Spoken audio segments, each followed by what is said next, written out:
Shalom Jemaat Tuhan, sebentar lagi kita akan mendengarkan pendalaman Alkitab yang akan disampaikan oleh Bapak Pendeta Henok Edi. Selamat menyaksikan. Shalom, puji Tuhan Bapak Ibu Saudaraku yang saya kasihi.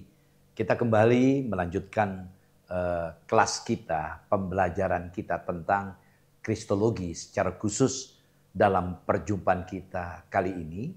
Saudaraku, kita akan membahas pekerjaan Kristus di masa kini. Jadi kita akan belajar bagaimana karya Tuhan Yesus setelah beliau naik ke sorga. Nah, untuk itu Bapak Ibu Saudaraku, mari kita siapkan hati kita, pikiran kita. Kita berdoa.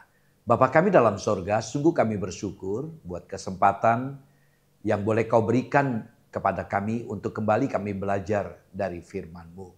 Engkau ambil bagian untuk membuka pemahaman kami akan kebenaran firman-Mu. Pakai hamba-Mu, biarlah urapan Tuhan menyertai hamba-Mu dengan kemampuan ilahi dalam berbagi dari apa yang akan dibicarakan lewat firman Tuhan. Dalam nama-Mu Tuhan Yesus kami berdoa. Haleluya. Amin. Puji Tuhan Bapak Ibu Saudaraku yang saya kasih dalam Tuhan Yesus Kristus.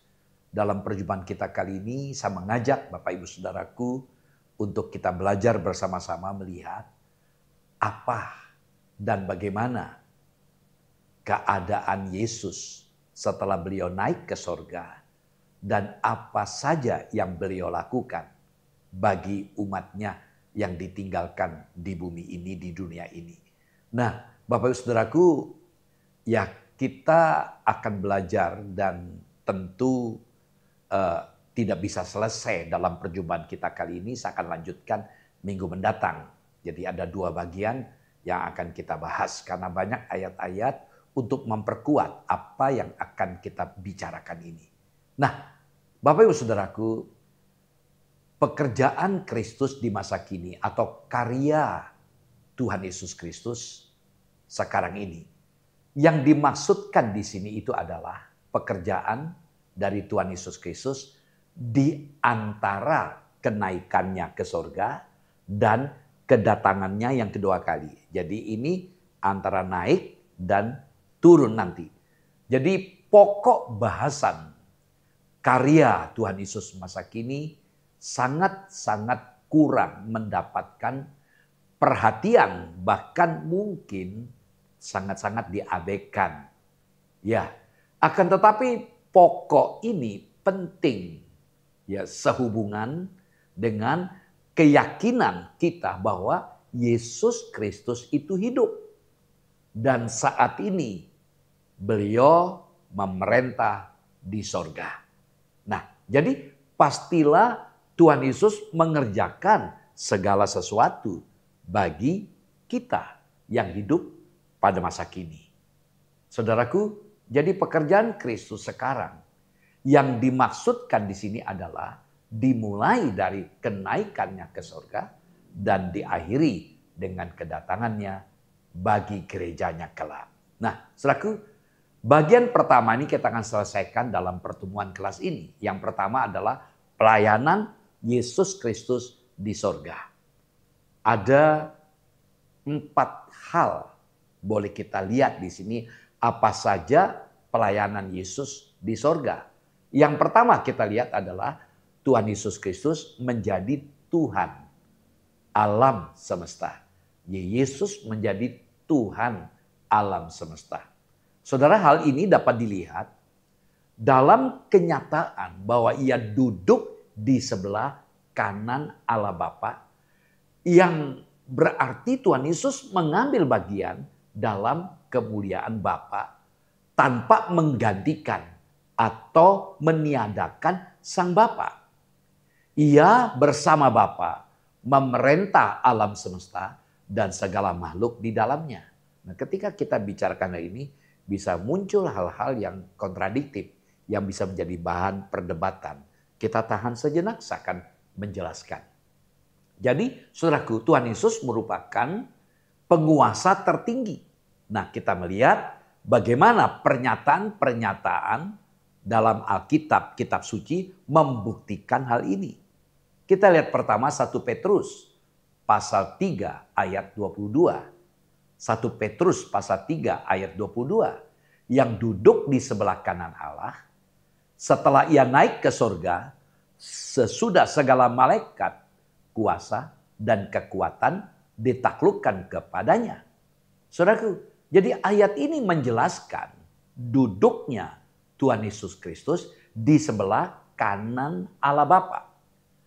Sebagai hal yang pantas direnungkan oleh orang-orang percaya ini untuk menghibur mereka dalam keadaan mereka yang sedang bergumul, yang sedang menderita pada waktu itu yang disampaikan oleh Rasul Petrus.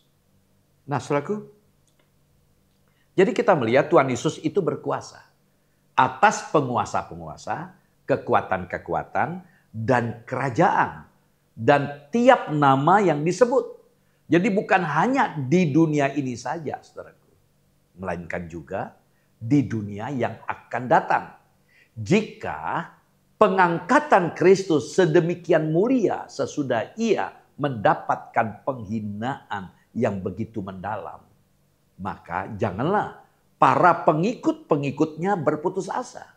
Tetapi hendaklah mereka itu berharap bahwa setelah masa-masa susah, masa-masa kesulitan, masa-masa yang penuh dengan pergumulan yang sebentar ini, mereka akan diangkat pada sukacita dan kemuliaan yang melampaui dunia ini. Saudara.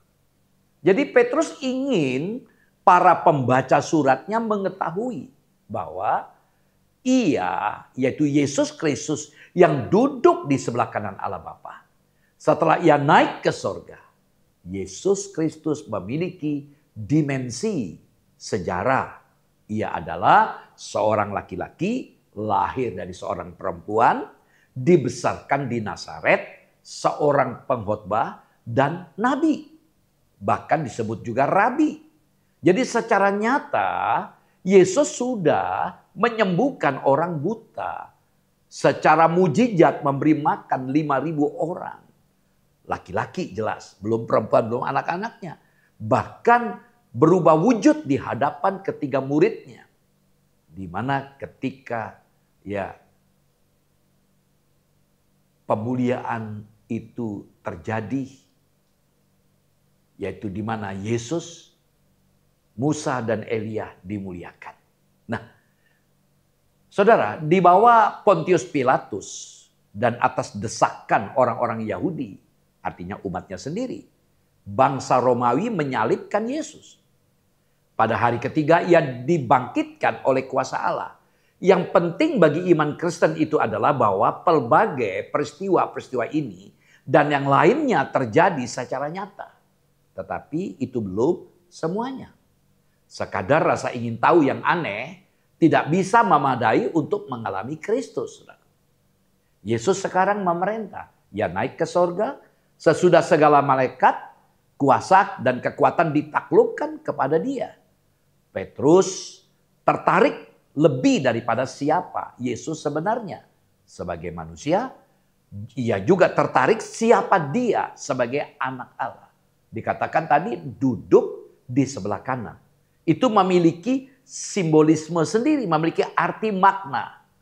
Tangan kanan menunjukkan sekaligus kedekatan dan kuasa otoritas. Tidak ada harapan untuk mencoba memahami semua yang terlibat dalam hubungan antara Bapa dan anak. Mereka adalah satu. Tapi pada saat yang sama Allah Bapa berada di atas tahta dan Yesus anak berada di tangan kanannya. Petrus tidak berurusan dengan seluk-beluk doktrin Trinitas atau Tritunggal. Kepeduliannya adalah mengakui dan meneguhkan bahwa Yesus memiliki hubungan seperti itu dengan Allah. Memiliki hubungan seperti itu dengan Allah sehingga itu harus jangan dibanding-bandingkan dengan ciptaan lain apa saja. Segala dikatakan tadi kuasa dan kekuatan baik malaikat atau duniawi di bawah perintahnya. Selanjutnya ia memerintah atas umatnya, ia peduli terhadap mereka, mendisiplinkan dan membimbing mereka. Ia adalah raja mereka yang baik hati. Kita lanjut ke ayat lain. Efesus pasal 1 ayat 22. Dan segala sesuatu telah diletakkannya di bawah kaki Kristus. Dan dia telah diberikannya kepada jemaat sebagai kepala dari segala yang ada. Nah saudaraku, dengan kuasanya yang besar Allah menempatkan segala sesuatu di bawah kekuasaan Kristus. Dan ia meletakkan segala sesuatu tunduk di bawah kakinya. Perhatikan kata meletakkan di bawah. Meletakkan di bawah. Terjemahan dari teks bahasa Yunani dari kata hupotasso. Hupotasso ini merupakan istilah militer yang berarti menaklukkan di bawah seseorang. Sebagaimana pasukan ditempatkan di bawah komandannya. Jadi pengangkatan Kristus ke sebelah tangan kanan Allah diikuti oleh penempatan segala sesuatu di bawah kakinya. Dan menjadikan apa? Dia, Yesus berdaulat atas segalanya. Setelah kebangkitannya dari antara orang mati, Kristus berkata, "Kepadaku telah diberikan segala kuasa di sorga dan di bumi." Kita bisa lihat dalam Matius 28 ayat 18. Berarti Yesus adalah Tuhan atas segalanya. Puji Tuhan, segala sesuatu telah diletakkan di bawah kaki Kristus. Kekuasaan atas alam semesta yang dinyatakan oleh kedudukannya di sebelah kanan Allah Bapa itu mendemonstrasikan pula kekuasaannya atas setan. Jadi saudaraku, ini merupakan jaminan kepada orang-orang yang percaya, kepada orang yang beriman kepada Yesus. Saudara, meskipun pencobaan bukanlah ilusi belaka, Tuhan Yesus Kristus mampu memberikan pertolongan kepada umatnya di saat mereka memerlukannya. Kemenangan total Kristus dan kekalahan total si iblis akan terjadi nanti pada saat akhir zaman. Nah, Kolose 1 ayat 17 dan 18. Kolose 1 ayat 17 18. Ia ada terlebih dahulu dari segala sesuatu dan segala sesuatu ada dalam Dia. Ialah kepala tubuh, yaitu jemaat. Ialah yang sulung, yang pertama bangkit dari antara orang mati, sehingga ia yang lebih utama dalam segala sesuatu. Amin. Yesus Kristus di sini saudaraku disebut sebagai yang sulung dalam kebangkitannya. Maka semua tebusannya kelak akan menyusul. Karena Yesus yang sulung, berarti yang lainnya akan menyusul. Tuhan Yesus menjadi yang terpenting dan terutama dari segala sesuatu. Sebab tanpa Kristus kita tidak mempunyai harapan. Kita tidak memiliki asa. Nah, saudaraku, sekarang kita masuk ke bagian kedua dalam peran Yesus di sorga, yaitu menjadi pengantara bagi umatnya dan gereja di hadapan Bapa. Nah, mari kita lihat ayat-ayat ini. 1 Yohanes 2 ayat 1. 1 Yohanes 2 ayat 1, "Anak-anakku, hal ini kutuliskan kepada kamu, supaya kamu jangan berbuat dosa. Namun jika seorang berbuat dosa, kita mempunyai seorang pengantara pada Bapa, yaitu Yesus Kristus yang adil." Saudaraku, di sini kita melihat Rasul Yohanes percaya bahwa orang-orang Kristen yang sudah lahir baru atau lahir kembali masih dapat berbuat dosa. Ya, akan tetapi dia tidak mengajarkan bahwa orang-orang Kristen itu harus berbuat dosa.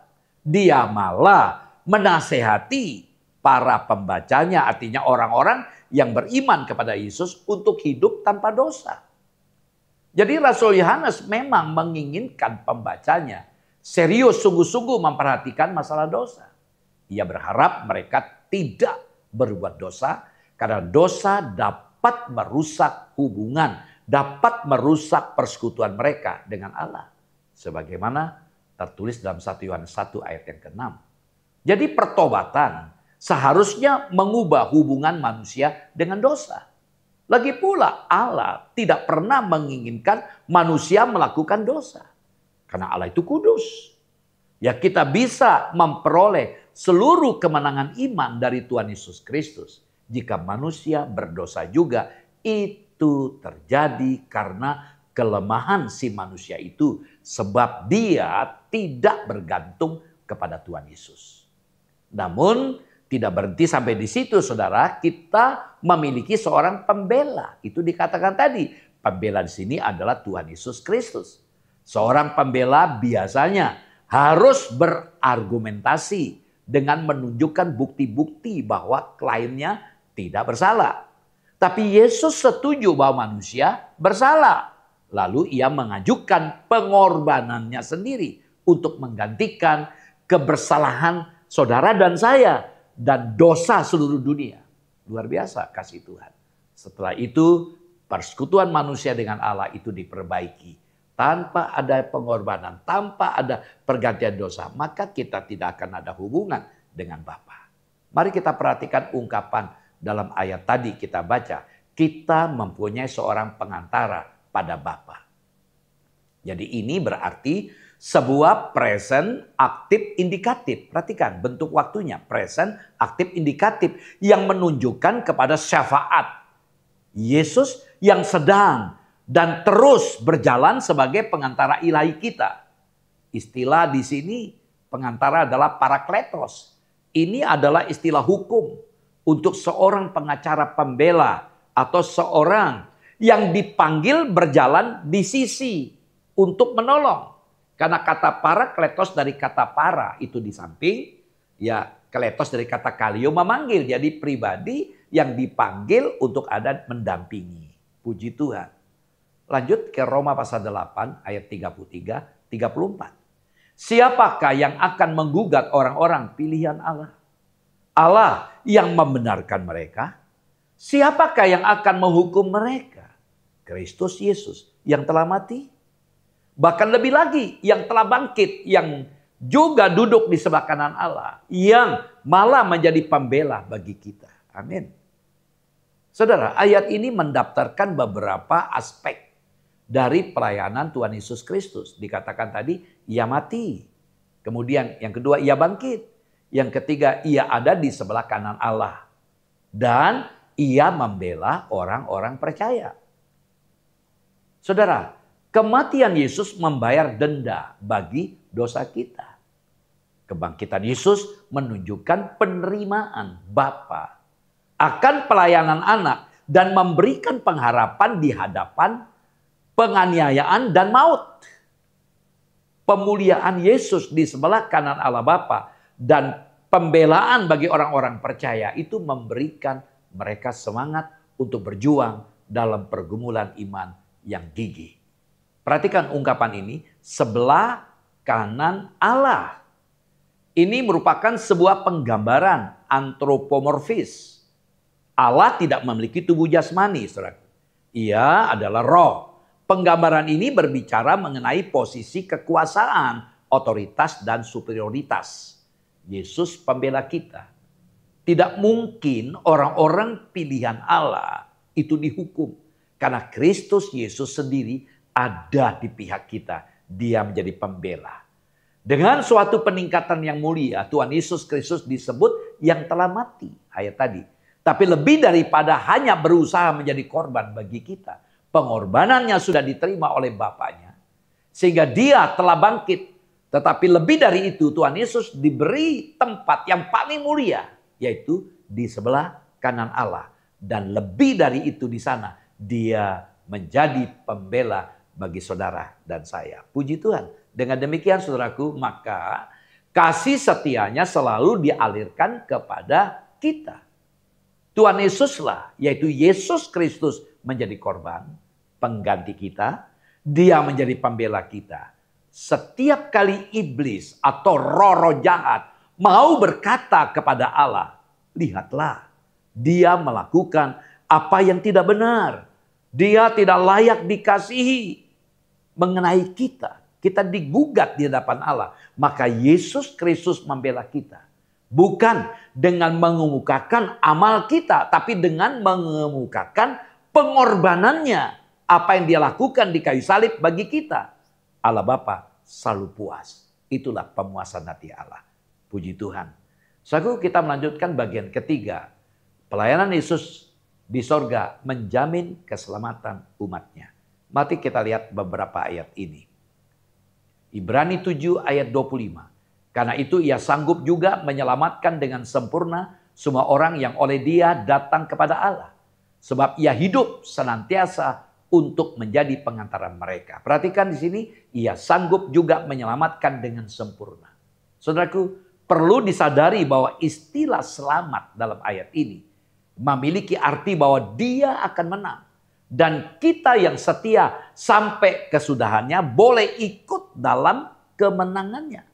Oleh karena Tuhan Yesus Kristus adalah anak Allah, maka Ia bisa menjadi imam yang kekal untuk mendamaikan setiap orang yang datang kepada Allah melaluinya secara sempurna. Puji Tuhan. Perhatikan kemudian ayat ini juga, semua orang yang telah datang kepada Allah. Menarik kata datang. Semua orang yang telah datang kepada Allah. Kata datang pada, dalam kata Yunani dari kata proserkomai. Proserkomai yang lebih baik diterjemahkan mendekati atau menghampiri. Karena orang-orang yang dimaksudkan di sini bukanlah orang yang datang kepada Allah untuk pertama kalinya. Yaitu untuk menjadi orang percaya.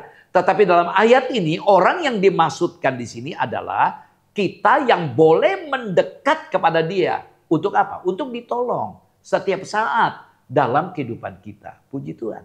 Jadi imam besar kita sanggup menolong kita supaya kita setia dan tidak dikalahkan dalam kehidupan dan perjuangan kita. Saudaraku, pertolongan ini tetap berlangsung sehingga layak dikatakan bahwa ayat tadi mengatakan Ia hidup senantiasa untuk menjadi pengantara. Jadi Kristus tidak meninggalkan setengah pekerjaannya, tetapi terus-menerus berkarya selama kita membutuhkan, memerlukan kuasanya yang menyelamatkan itu. Puji Tuhan. Lanjut ke Yohanes pasal 10 ayat 27 sampai 30. Yohanes pasal 10 ayat 27 sampai 30. Domba-dombaku mendengarkan suaraku dan aku mengenal mereka dan mereka mengikut aku. Dan aku memberikan hidup yang kekal kepada mereka dan mereka pasti tidak akan binasa sampai selama-lamanya. Dan seorang pun tidak akan merebut mereka dari tanganku. Bapakku yang memberikan mereka kepadaku lebih besar daripada siapapun dan seorang pun tidak dapat merebut mereka dari tangan Bapa. Aku dan Bapa adalah satu. Puji Tuhan. Di sini kita melihat Ia menyatakan aku dan Bapa adalah satu.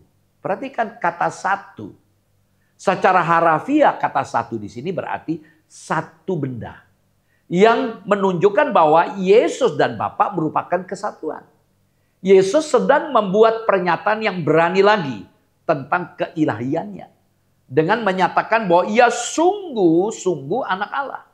Kesatuannya dengan Bapa itulah yang menjadi dasar mengapa orang dapat beroleh bagian dalam hidup kekal. Dan juga ada dalam kesatuan dengan Bapa. Nah, dari kesatuannya dengan Bapa jugalah orang percaya beroleh, orang percaya boleh menikmati berbagai jaminan dalam hidup di dunia ini karena telah memiliki jaminan kekal dari Allah. Puji Tuhan. Roma pasal 8 ayat 38 sampai 39. Roma pasal 8 ayat 38 sampai 39. Sebab aku yakin bahwa baik maut maupun hidup, baik malaikat-malaikat maupun pemerintah-pemerintah, baik yang ada sekarang maupun yang akan datang, atau kuasa-kuasa, baik yang di atas maupun yang di bawah, ataupun sesuatu makhluk lain, tidak akan dapat memisahkan kita dari kasih Allah yang ada dalam Kristus Yesus Tuhan kita. Amin. Puji Tuhan. Dikatakan tadi dalam ayat 38, sebab aku yakin.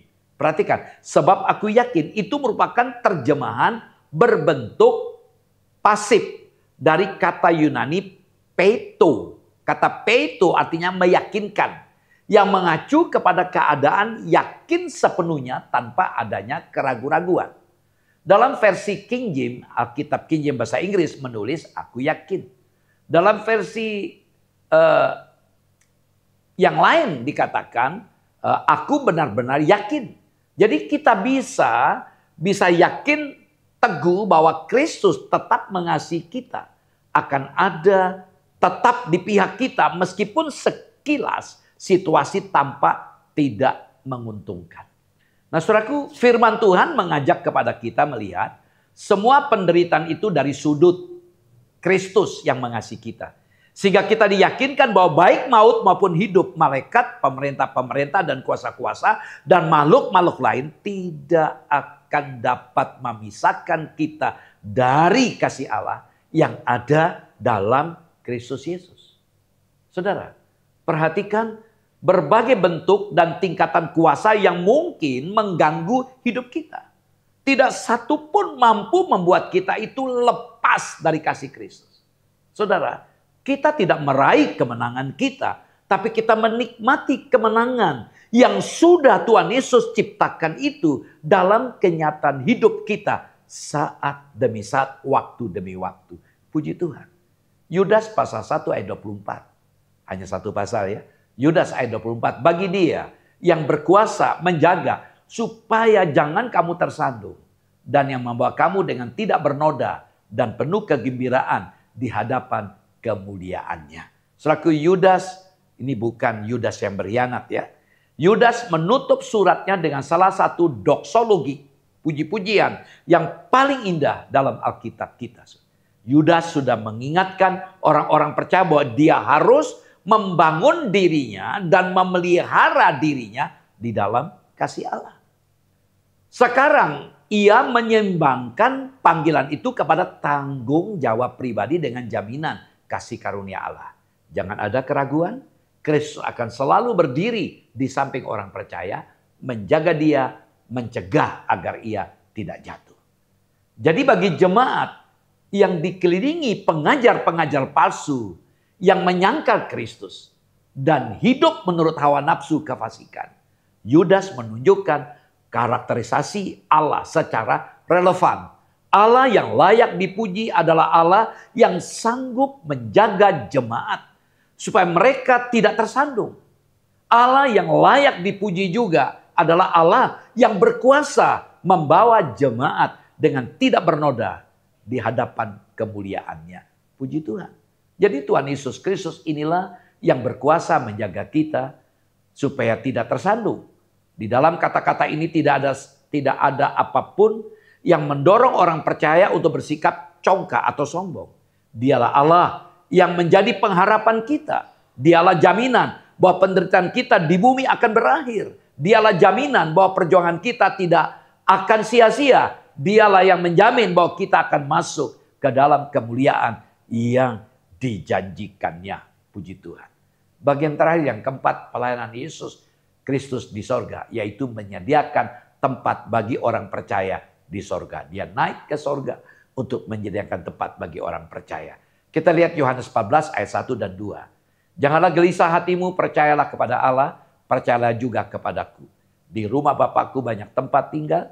Jika tidak demikian, tentu aku mengatakannya kepadamu, sebab aku pergi ke situ untuk menyediakan tempat bagimu. Saudaraku, kita melihat di sini konteks kenapa Yesus berkata seperti ini. Mereka sedang ada pembicaraan, ini adalah pertemuan terakhir menjelang mengadakan perjamuan, ya, akhir perjamuan malam atau the last supper. Nah, di atas loteng itu Tuhan Yesus melihat kegelisahan murid-murid. Kenapa? Karena Tuhan Yesus sebentar lagi akan pergi. Nah, dan Yesus ingin mengajak pada mereka, aku pergi karena ada berkat di balik kepergianku. Nah, bagaimana tanggapan murid-murid, bagaimana respon murid-murid? Justru murid-murid itu menjadi gelisah. Mereka mempertanyakan justru di tengah-tengah kesenangan atau kenyamanan. Mengapa Tuhan Yesus harus pergi meninggalkan mereka? Selama 3,5 tahun mereka sudah bersama-sama. Yesus berkata, janganlah gelisah hatimu. Artinya apa? Berhentilah untuk kamu gelisah. Janganlah gelisah terus. Lalu kemudian dikatakan kata percayalah dapat diterjemahkan sebagai indikatif atau pernyataan. Kamu percaya kepada Allah. Kamu percaya kepada aku. Yang kedua bentuk imperatif, perintah. Percayalah kepada Allah atau kepadaku. Dalam versi King James, engkau percaya kepada Allah, percaya juga kepadaku. Jadi kita diminta jangan gelisah. Kita diminta percayalah kepada Allah. Seperti kamu percaya kepada Allah, percaya juga kepadaku. Nah, kata percaya yang pertama di sini ditulis dalam bentuk indikatif atau pernyataan. Sedangkan kata percaya yang kedua ditulis dalam bentuk imperatif atau bentuk perintah. Jadi kita harus percaya kepada Allah atau kepada Kristus. Tidak ada orang yang bisa percaya pada salah satu saja. Ketika percaya pada Allah, berarti percaya juga pada Yesus. Hal ini membuktikan bahwa Tuhan Yesus itu adalah Allah. Puji Tuhan. Jadi baik dalam ayat 1a tadi jangan gelisah, maupun ayat 1b percayalah ditulis dalam bentuk imperatif, kata perintah, dan bentuk present waktu kini, berarti Tuhan Yesus menghendaki supaya perintah ini harus ditaati secara terus-menerus. Jadi percaya adalah kewajiban utama kita. Kita harus percaya bahwa Tuhan sudah menyediakan tempat bagi kita. Sekarang mungkin kita sedang diperhadapkan dengan pergumulan. Kita merasa masa depan kita suram. Dunia memang tidak menjanjikan hal-hal yang bersifat kekal. Semua yang kita miliki itu sifatnya sementara. Namun ketika Tuhan Yesus berkata, jangan kamu gelisah, percayalah kepada aku. Ya, artinya kita belajar percaya. Yang terbaik, beliau naik ke sorga. Dan beliau tidak hanya meninggalkan kita, dia naik ke sorga. Di ayat lain mengatakan, aku pergi kepada Bapa dan aku perintahkan supaya kepada Bapa supaya Roh Kudus turun untuk kalian. Jadi kita tidak akan ditinggalkan. Jadi inilah hal yang menarik yang perlu kita pahami. Apapun tantangan ke depan, apapun masalah kita, percayakanlah sepenuhnya kepada Yesus. Dia pegang kendali, dia mengatur hidup kita. Tuhan Yesus memberkati, mari kita berdoa. Bapa kami dalam sorga, kami bersyukur kalau kami tidak sendirian. Kami boleh belajar hari ini, Engkau Tuhan Yesus tetap bekerja sampai saat ini. Bawa setiap kami untuk memahami hal ini, sehingga apapun masalah kami boleh belajar mempercayakan hal itu hanya kepada Engkau. Terima kasih, berkati seluruh kekasih kami yang mengikuti kelas ini. Dalam nama-Mu Tuhan Yesus kami berdoa. Haleluya. Amin. Shalom. Tuhan Yesus memberkati. Terima kasih jemaat Tuhan telah mengikuti pendalaman Alkitab kali ini. Semoga renungan hari ini dapat menjadi berkat bagi kita. Sampai jumpa di pendalaman Alkitab mendatang. Tuhan Yesus memberkati.